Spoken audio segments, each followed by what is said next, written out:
and welcome to the Actual Astronomy Podcast. This is going to be episode number 20. We're going to talk a little bit about what we've been observing this week and what's been observable this week, as well as what's coming up next week for stuff in the sky to observe. So how was your week, Shane? It wasn't too bad. I actually got out a couple nights to look at the moon. And then I had, a really brief solar session on, I think it was, what day was that? Wednesday, maybe? I think Wednesday. Yeah. All right. How about you? Were you able to get any observing in? Yeah, I got a little, but I'm really curious to hear. We texted a little bit, but I'm just interested to hear whether or not, well, it sounded like you weren't able to see Venus during inferior conjunction, but I'm just wondering how that went, what you tried, and whether or not you had any success at all in trying to see Venus when it was close to the disk of the sun. Right. So yeah, that was my brief solar session Wednesday morning. Venus was going to be very close to the sun, and you were interested to find out if it would be visible through a hydrogen alpha telescope. Mm-hmm. So we've talked a little bit about hydrogen alpha telescopes in the past. They're dedicated entirely to observing the sun. It's a safe way to observe the sun, but you can't look at anything else with these things because they only allow a very narrow wavelength of light to pass through it. And the benefit is that you see a lot of really cool features on the sun through one of these things. And you were curious to find out if I could see Venus. And so I went out, I tried a number of different magnifications, and, maybe I should even say before I went out, this is probably one of the rare times that I use planetarium software before observing. Mm-hmm. When I want to capture an event like this, I like to know exactly what to look for sometimes, Mm-hmm. especially like placement of the planet. Mm-hmm. So I went into my planetarium software and got a good idea of where Venus would be at that particular time, and then went out to see if I could find it. Yeah. And nothing. I was not able to see it. The sun was kind of cool, but yeah, no Venus, unfortunately. Yeah. Well, that's like, thanks for trying. Bill, we were out in Machosen on Vancouver Island as an observing pen pal of mine. And he tried as well for me. And also he had no luck. So I kind of feel good that you guys didn't see it, because I really would have felt like I missed out had you seen something. But I kind of feel like between you and Bill, if either one of you, if it was observable, I think one or the other would have got it. So yeah, it just wasn't observable. So that's too bad. You said you had another night out observing. What else were you looking at this week? So I went. Excuse me, my throat is not right. Yeah, you and me both. I was saying, I think it's like we're having all this wind. It's been extremely windy here. Not leave the house for days on end, kind of windy, and I think it's stirred up a lot of stuff in the air. And like I was saying, it's it's kind of bothered my asthma, and I think even for people without asthma, I think it's bothering them because I don't really have asthma that's all that bad. Right. I was out looking at the moon. I can't remember which nights now. But anyway, I think it was about a half-phased moon, something like that. No, it would have been beyond halfway. Anyway, I was looking at one of the major, I guess, kind of seas, Sinus Iridum. Mm-hmm. And more importantly, what I was observing was the mountain range, or the crater edge that surrounds it. So it's known as Montes Jura. And I'm just looking at the other one here. This other one's a bit of a mouthful. Promontorium Herculides, I think. So I was using my Takahashi 76, and again, varying magnifications. The seeing that night was not too bad. But what I really like on the moon is when you start looking at some of these crater edges, or, in this case, they really do appear like a mountain range. I don't know if they'd be classified as a mountain range. But, when you see kind of Earth-like features on other bodies in the solar system, like the moon, I just love it. And there's so much detail just in, one little edge of that crater. I can spend hours just looking at it, looking at the shadows, looking at the bright areas, and seeing all sorts of nuances. And then, when you start to expand beyond that, like the moon has got so many topographic features, of ridges and kind of ground swells and depressions, and it goes on and on. And oh, I really enjoyed it. And then the second moon night that I had was, I want to say Thursday night, and it was nearly full. Like I think it was a 93% moon, and again, just kind of looking along the terminator, just taking it all in, all sorts of detail. Yeah, I'm just actually I looked up Montes Jura while you were talking about it there, and yeah, I've observed that before. I'm not as much of a lunar observer as some people, but yeah, I kind of recognize that once I googled it. I'm like, yeah, I've definitely seen that. I think Sinus Iridum is visible naked eye because I've done a lot of naked eye sketching of the moon. But yeah, that's really cool. How's the 76 working? Oh, fantastic! It's such a wonderful telescope. It's so light. It acclimatizes to the outside temperature. Not that there's a lot of acclimatizing that it needs to do this time of the year, Yeah, but it's just so easy to take out. It's on the tripod, on the mount, all together. I just lift it with one hand, out we go. Eyepieces or eyepiece case in the other hand, yeah. and off we go. And yeah, it was uh, it was really nice. And I did test out those TMB super monocentric eyepieces. Oh yeah, that was my Um, next question. Like, how did you make out with those? Now, just to review, what are these eyepieces exactly? so these were released in 2003 by um, I guess TMB is kind of known, or the manufacturer. And they used a Zeiss subcontractor to make these things. And they did it for the Super Mars opposition of 2003 or Oh really? 04. Like Yeah. I remember them coming out and the big do about them, but I forgot it was for that 2003 Mars opposition, and TMB is was Thomas Back's company, who he unfortunately passed away about I think around 10 or 15 years ago, and he was a famous optical designer down in the States. Yeah. So a monocentric eyepiece refers to the design of it, similar to like a plossal or an orthoscopic. But a super mono has three elements that are cemented together. And the intent is to have as few air to glass surfaces as possible. So there's only two, there's the top one and the bottom. And what that does is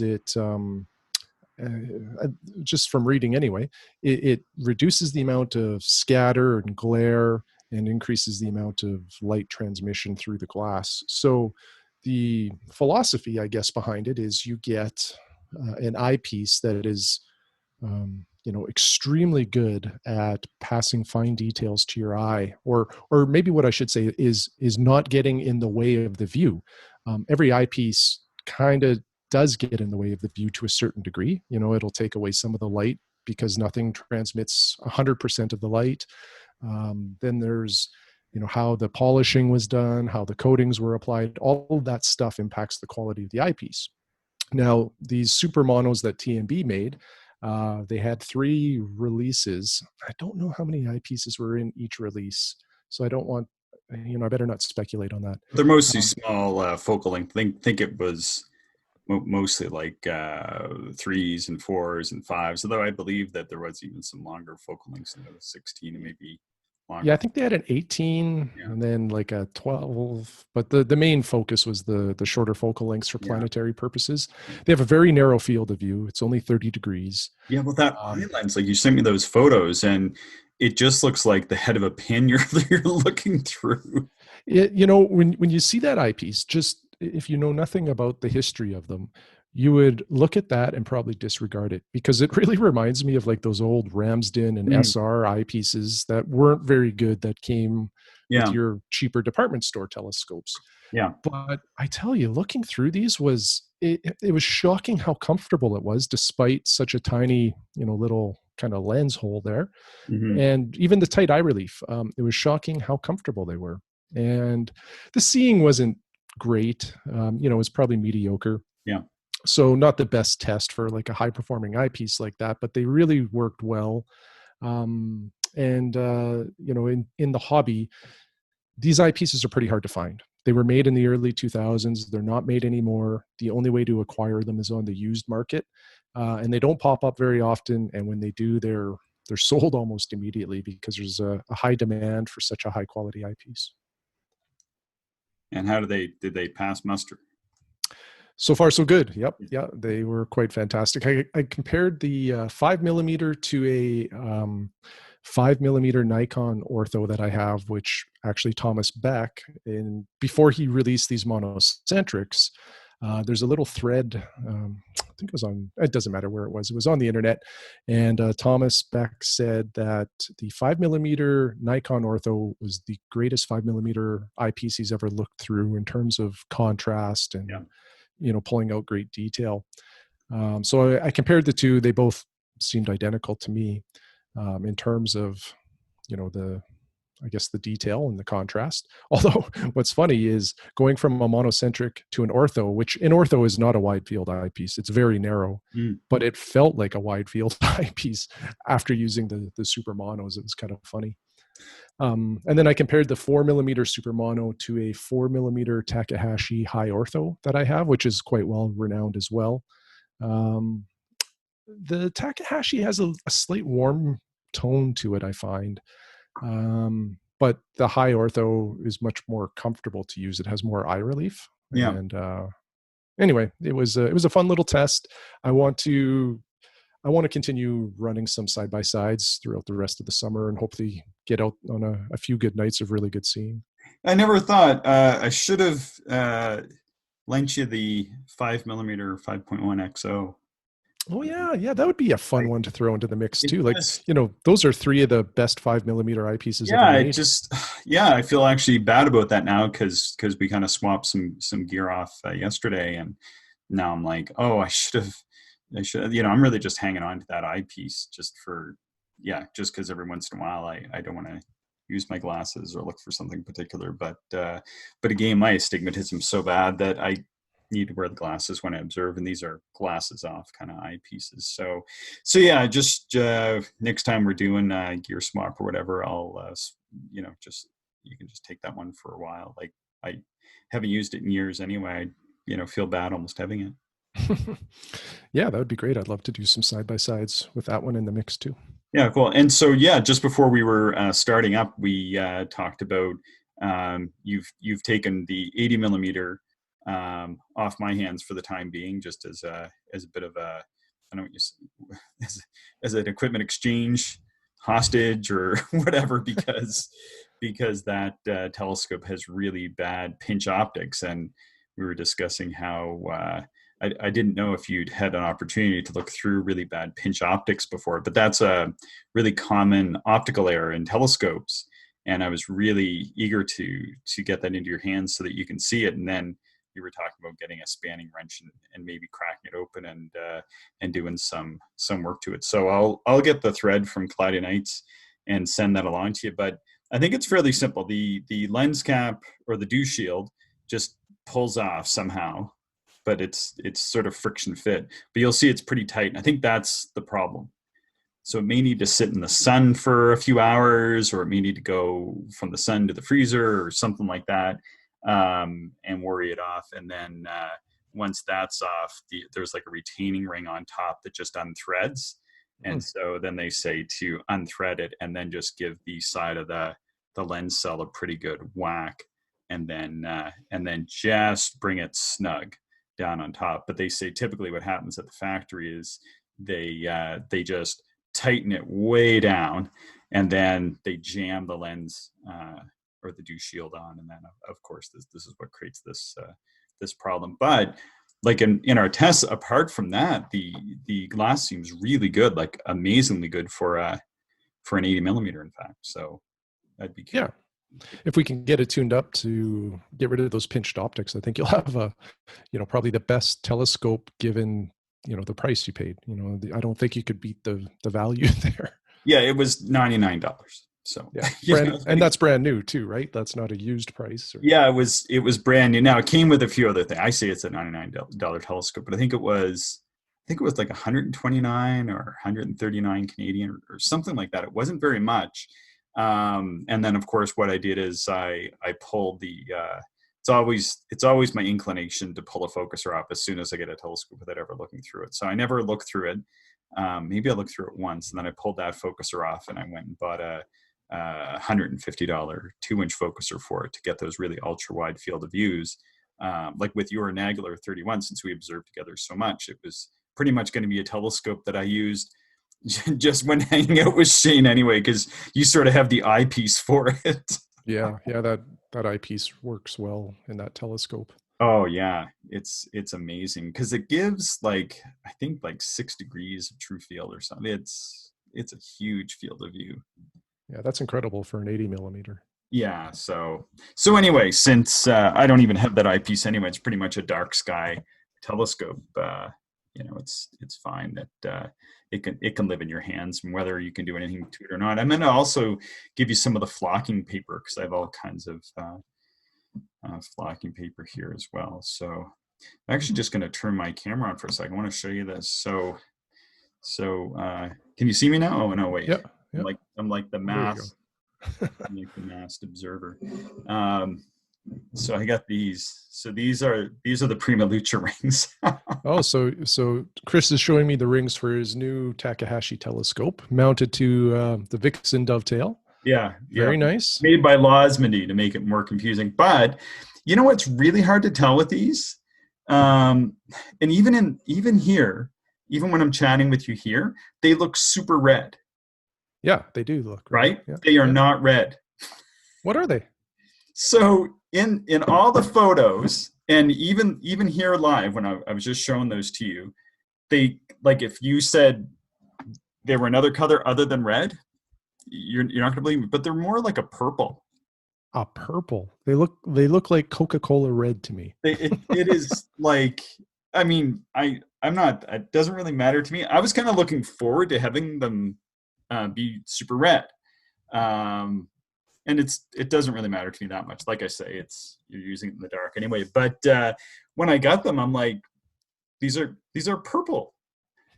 But for whatever reason, they almost like made them to look the way they look for photographs or something. Because in a photograph, they always look red. Now, maybe in a certain light they would look red, but like I kind of have an empty Tylenol bottle here, and like the red of Tylenol is almost like that kind of red is what they look like. Mm-hmm. But I wonder if I can show you this, because I have this here, because you're familiar with like what a Tylenol color looks like. You're still there? Yep. Okay, so that's Tylenol. Okay, so maybe you can see it here. Oh yeah. So the red cap on the Tylenol bottle looks identical. It's the same color as the rings, basically. Yeah. In real life, though, it's completely different. It does not. This is not what it looks like. Bizarre. It is the strangest thing. I think they look kind of neat, but I remember you were reluctant about these Prima Luce rings because they you thought it might look like really red, white, and blue or something like that. But and I'd actually ordered the they were called like the Patriot Edition. They're in the States, and they were at a couple of retailers, and they were red and blue, and they were on sale for like $30 or $40 off. And like I said, I'm more concerned about saving a buck than the color of these things. And I thought, well, that would sort of be unique. And they wouldn't sell them. I think they were kind of a bust. They wouldn't sell them to me in the end. And I can see why, because if you made a set that was sort of a darker blue, boy, that would look really weird with these, I think, anyway. But yeah, they don't look. That's not what they look like. So I think, yeah, it's interesting. They're not that red. I think they're very attractive looking, and they are very well designed. So kind of once you feel and see the design of them, you're like, oh well, kind of in a way, like who cares what the color is anyhow? But they are really, really well built, and they're small and they're very light. So I moved from the Takahashi clamshell to these, and I'd borrowed the clamshell from Mike. But I would say that these rings and the dovetail weigh probably only about half or 2/3 what the clamshell alone weighs. And then of course I was putting the dovetail on that as well. So there is a significant weight savings by going in this direction for sure. Awesome. Yeah. I think those will work well for you. Yeah. So now I did get out this week. Did you do any other observing this week? No, that was it. Yeah. Yeah. So I was able to get out. I went out 2 nights. I did not set up any equipment because I wanted to see Mercury. And Mercury is one of those very challenging planets to see because it's so low on the horizon, sticks so close to the sun, and then this time of year, where we live at 50 degrees north latitude, you're having these nights where it never gets fully dark, and of course, this is setting in the northwest, so it's just on the cusp of where the sky is going to be too bright to be able to see any stars or planets or anything. But I could see that it was just off that cusp. Now, the first night I went out, and it's funny, you were talking about using your planetarium software. Now, I hadn't done that the first night, and I went out and failed miserably because, you have to kind of know exactly where to look when something's going to be threshold like that. And I kind of thought maybe it would stick out a little bit better than it did. So I went out, I think it was on Monday or Tuesday, and went out and no luck at all. And it was a beautiful night. It was really, really clear. No luck. Went out with my spouse and she couldn't find it either. And then, so the following night looked even better. It was going to be this awesome, super still and clear evening. And so I spent some time with the planetarium software, like you were talking about, and really kind of nailed down where it would be. And we went out and it took about 10 minutes to find it, even once it was dark. And of course we have like the nearly full moon behind us, and that's not helping the situation, but we did track it down. But boy, it was really, really tough to get. So kind of wish I dragged a pair of pocket binoculars with me, but I really don't have a pair of pocket binoculars right now. So anyhow, you didn't try for Mercury this week, did you? No, I didn't. I can't remember why. There was a reason, maybe just laziness. I'm not sure. It's so low and it's so tough to see. Like, so where I went to see it is way out in the fields by my house. So there's a conservation area, and then at the end of the conservation area, there's this big field, and people seem to take their dogs up there, and it's open and it's fallow, like they're not farming on it. So I'm not like walking on a farmer's field, which is always frowned upon. So anyway, we hiked up there, and there's a bit of a hill and sort of like an ideal location, and you're fairly far away from any like house lights or street lights or anything. Like, you're probably the better part of a kilometer away from the nearest outdoor light. Of course, you can see them on the road and cars and that going by in the distance. But when we walked up back towards the subdivision, like, we could find it, but I don't know that I would have found it, without prior seeing it sort of in a better arrangement. Because once you're in town, of course, you got to dodge the trees and the light poles and the houses, and even where we are, it's so flat, similar to where you are. It's just still pretty tough to get. So we did see it when we got back in, or at least I did, but my wife, she couldn't quite pick it up from inside the subdivision, and of course it was like just between trees down the street kind of thing. It wasn't really easy to see much at all. So anyway, so that was sort of my observing for the week. I did look at the moon through my binoculars a little bit, actually, just from the deck. We had some nice evenings, so we were sitting out, and I was just reading, and had the binoculars there, and they're kind of like bigger binoculars, like binoculars that I don't want to go for a half hour, 45-minute hike with, so I wasn't dragging those with me. So anyway, that was sort of my observing. So yeah, I'm pretty excited to try out that 5mm. You dropped off the 5mm Nikon with those other parts, so I'm really excited to try that out. Hopefully this week, if it's not too windy. Yeah, I'm curious to see what you think of it.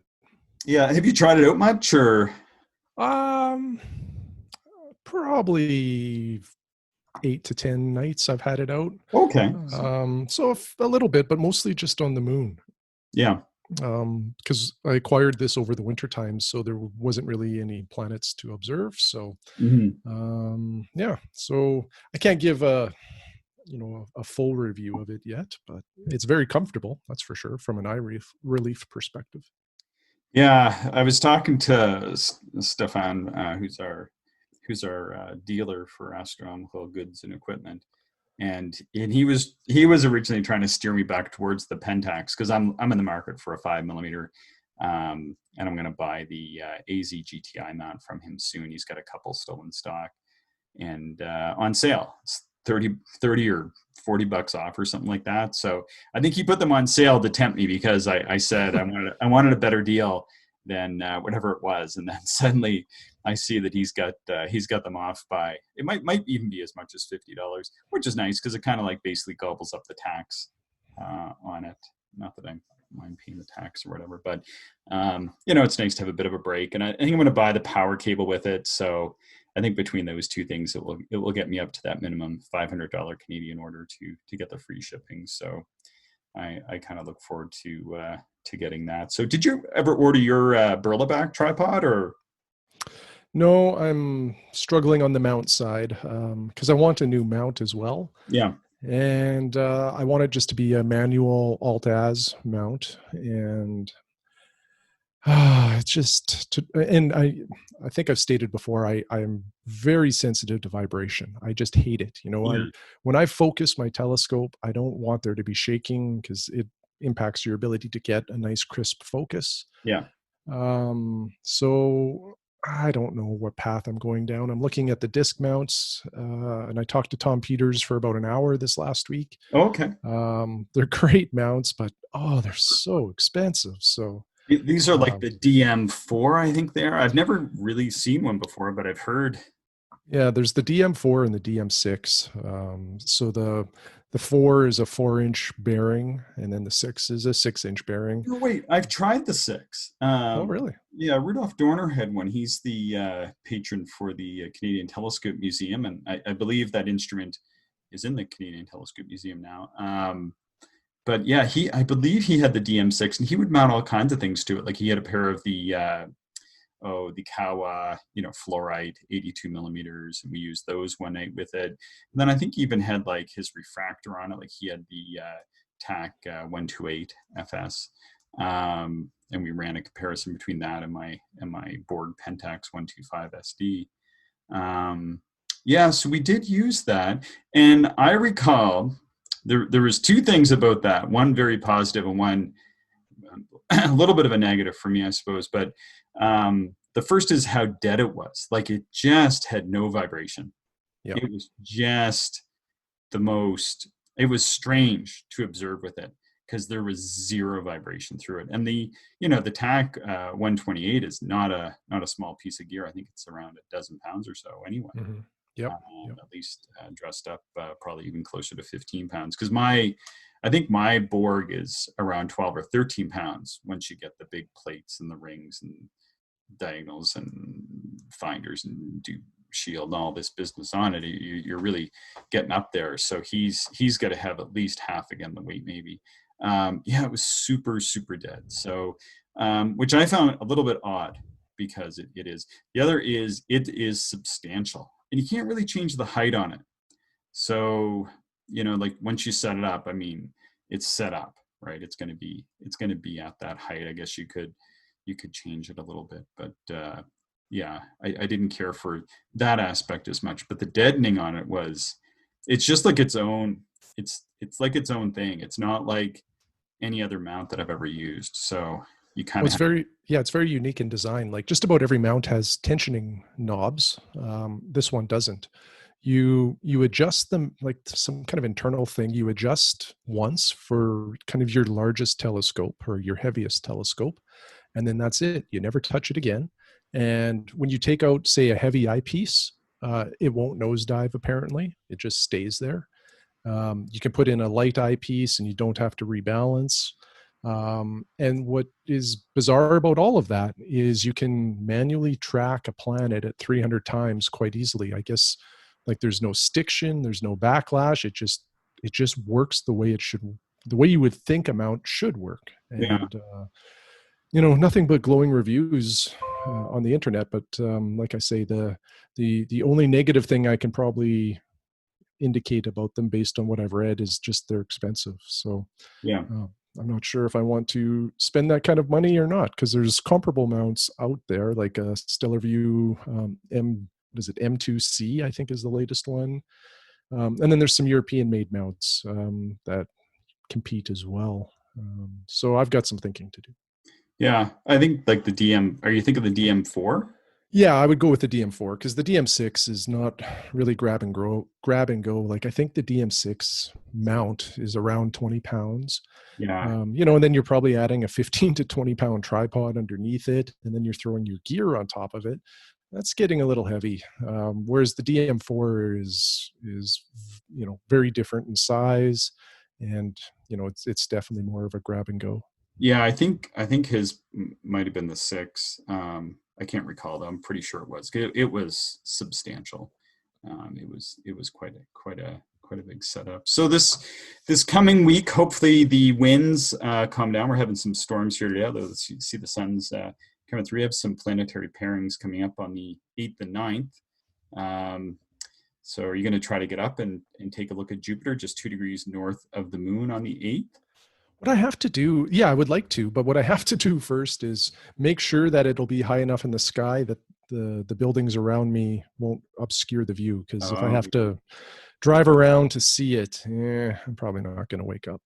that's the only thing that my property is good for is I have nearly perfect horizons and nearly perfectly bad light pollution, and like it's not ideal in any other way, but like if there's anything going on like this, I can get it. Like Oh, that's it's really gonna good. happen. I think I lose maybe 4 or 5 degrees in a few directions. I even have true south in one direction. Yeah, but again, like horrible, worst light pollution situation you can imagine, and back onto a road, and yeah, it's horrible for most things except for when the planets are up. Like if it's up, pretty much can get it. Even Mercury the other night, I might have been able to get it from the front, maybe, but yeah. So anyway, so on June 8th, 9th, we have the Jupiter and Moon 2 degree separation on the 8th. And then the next morning, Saturn will be 3 degrees north of the moon. And then on the 12th, which I think, when's the 12th? That's like Saturday, I think. And Mars Yeah, is going to be, let's see, 12th is Friday, my apologies. Friday. Yeah. So that's early Friday morning, very, very early, like just before sunrise on Friday. Mars is going to be 1.7 degrees south of Neptune. So there's a good opportunity. Now that is probably not going to be visible from your backyard. It will be visible from mine. So I'm gonna try to go for it. I'm trying to get all the planets this month. We'll see how that works out for me. But Mars on the 12th also reaches 10 arc minutes. So it's getting along there. It's going to be a pretty good size. I was looking at that size, and that should be large enough to see Syrtis Major. But when I actually looked at my planetarium software, which I got to get into a better habit of doing as per your recommendation, but I did do that for this, and the Tharsis region is going to be visible on Friday morning. So this is the area that ran through all this volcanism.